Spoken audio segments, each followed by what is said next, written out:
sanibonani ngane zethongo ngiyanamukela kumakhosi omphethezi umkhuluphila lo ngane zedlozi ngiyanamukela kule klasi la ekhaya lemfundiso ebalekile ngane zomsamo namhlanje umkhuluphila uzokhuluma ngama topic amathathu noma ngesimo samaphupho amathathu osuke vela ekuthini abantu. So the first one, before me wasting any time, the first one ngifuna ukukhuluma ngokuthi uma ngabe wena uphupha begwaza noma uphupha begwaza kodwa igazi lingaphumi, just going to start with that one. Alright, mawuphupha begwaza nganethongo, simply that means wena kunezitha zakho esempilweni yakho, lezo zitha lezo zikusebenzisela imithi emibi eyingozi. So mawuphuphe begwaza liphuma igazi, shuthi izitha zakho lezehlane ngawe ezikusebenzisela imithi emibi ziyaphumelela kulezi esebenza kuwena. Yangizwa? So kushuthi manje bayakwazi ukuthi imithi yabo isebenze kuwena, isebenzele bona, isebenze ngawe, isebenze ukuthi impilo yakho iyibulale. Ususele vele ukuthi ube umuntu ohamba emhlabeni oso sebeqedile vele spiritually.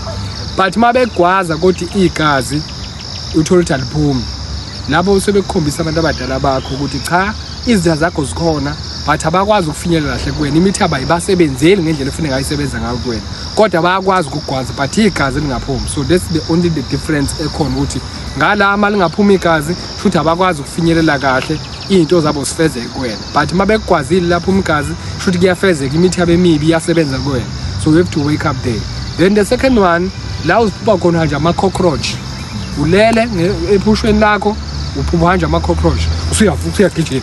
Nami nje ngiyadlula lezo zimo enjalo, kuningi izinto engidlule kuzona. Suphupha uyagijima uThaibo kwenzakalani, uyavuka engubeni Thaibo kwenzakalani, uvuka ujulu kumanzi. So lapho sebekhombisa abantu abadala ukuthi khona umzima ozobhekana nabo, khona isikhathi nje esizofika kuwena esingemnandi, esizoba nzima, esihamba nazo lezo gadlo lezo noma lezo nsebenzo ezimbi ezenziwa abantu. So kusuka isikhathi lesinzima uzobhekana naso, right? Then the third one, indaba yesihlahla samapentshisi. Mawuphupha isihlahla samapentshisi, kuyiphupho elihle kakhulu ngokusimo sethongo, kuyiphupho esuke lilihle kakhulu nganethongo ungalizibi. Lelo phupho leso bekukhombisa abantu abadala ukuthi there will be a time where uvuna izinto ezinhle empilweni yakho. There will be a time la ubusiseka khona. It's your season basically.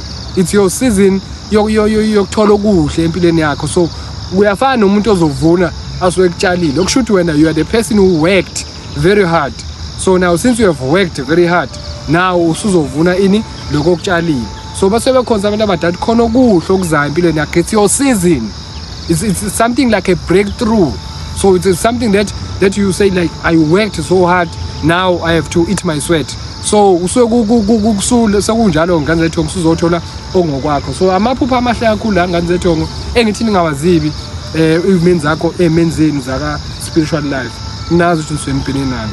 So ngibonga kakhulu ngane zethongo, ngiyacela ukuthi nisubscribe nje umkhulu ecelile, nibe khona kule class, ni follow, ni share, ni like, nenze nje into eningi ezinhle, nisitshele futhi izinto enifuna sifinyelele kuzona okwama topics eniwadingayo, so ukwazi ukufinyelela kuona ngoba vele phela ngisebenzela idlozi, so ngizokwazi ukwenza lokho. But ke all in all ngiyabonga kakhulu ngane zomsamo kuba nani nokusupport ndawo yethu makhosi amakhulu, akuzani makhosi.